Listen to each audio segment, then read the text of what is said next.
VOA Learning English presents America's Presidents. Today we are talking about John Fitzgerald Kennedy. He was also known as Jack Kennedy, or by the letters JFK. When he took office in 1961, Kennedy was 43 years old. He was the youngest elected president in United States history. Kennedy was also the first Catholic to be elected U.S. president. Kennedy's youth and religion raised questions in the minds of some Americans that Kennedy could lead the country. They wondered if he would always follow the policies of the Roman Catholic Church. But Kennedy became well known as a statesman and popular with people around the world. He was intelligent, funny, and good-looking. For many, Kennedy was a sign of new energy and hope. The public was shocked then when the president's term was violently cut short.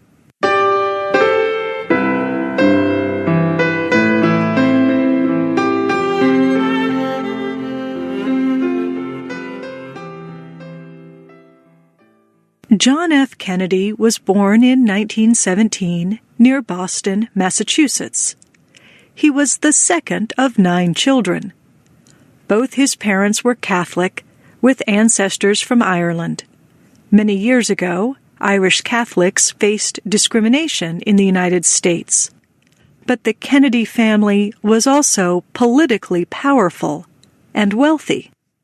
As a result, young Jack Kennedy grew up in big, beautiful houses and received a top-quality education. His family did not suffer during the Great Depression, as many Americans had. Instead, the Kennedy children swam, sailed boats, and played sports. Jack also enjoyed reading books and following the news. His older brother Joe wanted to enter politics, but Jack said he might become a teacher or writer. When he was a college student at Harvard, Jack wrote a long paper about Britain in the years leading up to World War II. A version of it was published in 1940 as a book. The war changed Jack's thinking about his future plans. During World War II, both Jack and his older brother joined the U.S. Navy. In the Pacific, Jack became a hero. He won medals for leading some of his troops to safety after a Japanese warship struck a boat they were on. But Joe was killed. In 1944, his airplane exploded over Europe. When the war ended, Jack's father urged him to follow his brother's dream of succeeding in politics. Jack agreed, and he set his sights on becoming the country's first Catholic president.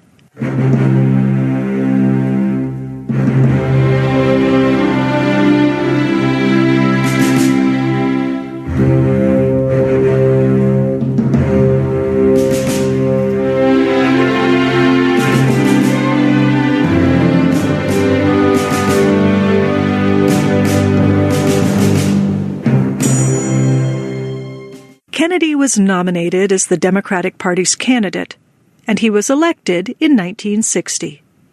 He easily defeated Vice President Richard Nixon, the Republican candidate, in the Electoral College. But Kennedy won only narrowly in the popular vote. Though he was young, Kennedy brought experience to the job. In addition to being a naval officer, Kennedy had been a member of the U.S. House of Representatives, as well as a senator from Massachusetts. He also published a Pulitzer Prize-winning book called Profiles in Courage. And he had become a husband and father. He married a wealthy, well-educated woman who had been working as a newspaper photographer. Her name was Jacqueline Bouvier, but she was sometimes called Jackie. She became pregnant 5 times, but only 2 of her children would survive, a daughter named Carolyn, and a son, John F. Kennedy, Jr. The family of 4 moved into the White House in January 1961. On the day he was sworn in, Kennedy gave a speech that many people still remember today. It celebrated the new generation of Americans and promised to pay any price for liberty. Supporters of the new president loved his energy and sense of hope. In his most famous line, Kennedy said, "Ask not what your country can do for you. Ask what you can do for your country." Many young people remembered that line when they volunteered for a program Kennedy created in 1961, the Peace Corps. Other Americans remembered the line when they watched 2 Apollo 11 astronauts walk on the moon in 1969. Kennedy strongly supported the country's space program. He promised that Americans would land on the moon by the end of the 1960s, and they did. Kennedy also supported efforts to improve civil rights across the U.S., although his administration moved slowly. Calls to end legalized racism were growing stronger during Kennedy's time in office, particularly because of the leadership of Martin Luther King, Jr. In June of 1963, King spoke to hundreds of thousands of people at a civil rights protest called the March on Washington. He told the crowd that he dreamed, "My 4 little children will one day live in a nation where they will not be judged by the color of their skin, but by the content of their character." The March on Washington, among other events, showed the power of the civil rights movement. In late 1963, President Kennedy sent a civil rights bill to Congress and spoke to Americans about the injustice that remained in the country. The Peace Corps, the space race, and civil rights are all part of Kennedy's legacy. Kennedy is also remembered for several troubling international events. In one, known as the Bay of Pigs, Americans supported Cuban refugees in an effort to oust the government of Fidel Castro. Not only did the refugees fail, but Kennedy's government was found to be lying about their support of the effort. And Kennedy faced off with the leader of the Soviet Union, Nikita Khrushchev. In 1962, American leaders learned that the Soviets had hidden nuclear weapons in Cuba. The missiles would be able to reach the U.S. mainland easily. Kennedy ordered a blockade of Cuba. People around the world held their breath as they waited to see if the U.S. and the Soviet Union would launch a nuclear war.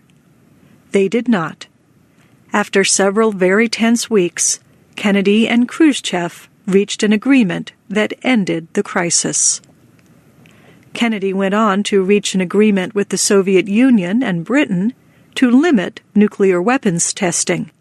He said the agreement was one of the presidential acts of which he was most satisfied.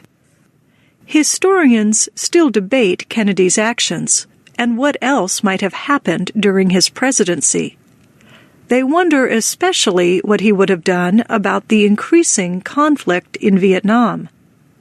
But Kennedy did not live to finish his first term.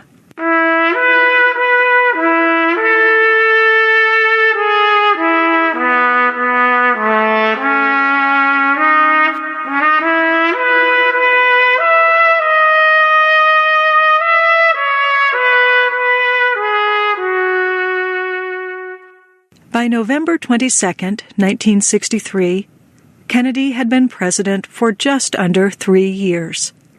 The next election was still a year away, but it was time to start campaigning again. So the president and his wife went to Dallas, Texas, to connect with voters. They were riding in a car with other official vehicles that drove slowly through the center of the city. Jack, Jackie, and the Texas governor and his wife sat in a convertible, an automobile without protection over the seats. The president was waving at the crowd. Suddenly, several gunshots were fired. The president was struck twice. The governor was also hit and injured. Kennedy was hurried to a hospital, but doctors were unable to help him. News reporters announced his death to a stunned public. Hours later, Jackie Kennedy appeared next to the former vice president, now president, Lyndon Johnson. She still wore the clothes with her husband's blood on them. The events remain intense in the minds of many Americans who were alive at the time. The images remain easily recognizable parts of American history. The pictures of Kennedy's family at his funeral are especially memorable. In one, 3-year-old John holds up his arm and salutes his father's casket. Attention quickly turned to the gunman. It was reportedly a 24-year-old man named Lee Harvey Oswald. Shortly after the president and the governor were shot, Oswald shot a policeman who questioned him. Oswald was eventually detained. Officials planned to bring him to court for the death of the president and the policeman. But on the way from the police station to the jail, a local nightclub owner shot and killed Oswald. As a result, the case never came to trial.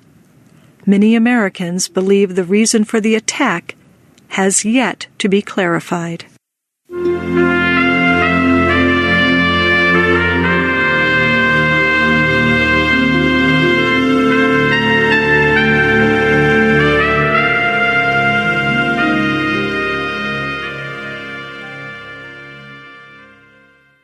Historians have a mixed reaction to Kennedy's years as a president, although their opinions are generally positive. His image with the public suffered some years after his death because of reports that he had romantic relationships with women other than Jackie throughout his marriage. In time, the public also learned about Kennedy's health problems. He suffered from severe back pain and Addison's disease. He often used strong medicine to help control the conditions.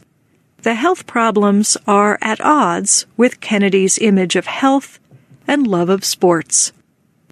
Yet even with these new details, Kennedy is still one of the country's best-remembered leaders. He was a charismatic man whose career influenced many other Americans to enter public service. Americans also remember his stylish, cultured wife. Jackie Kennedy compared the Kennedy years at the White House to Camelot, the legendary court of King Arthur. Their remains, along with those of 2 of their children, are buried at Arlington National Cemetery, across the Potomac River from Washington. They are honored there with an eternal flame, one designed so the fire will never go out.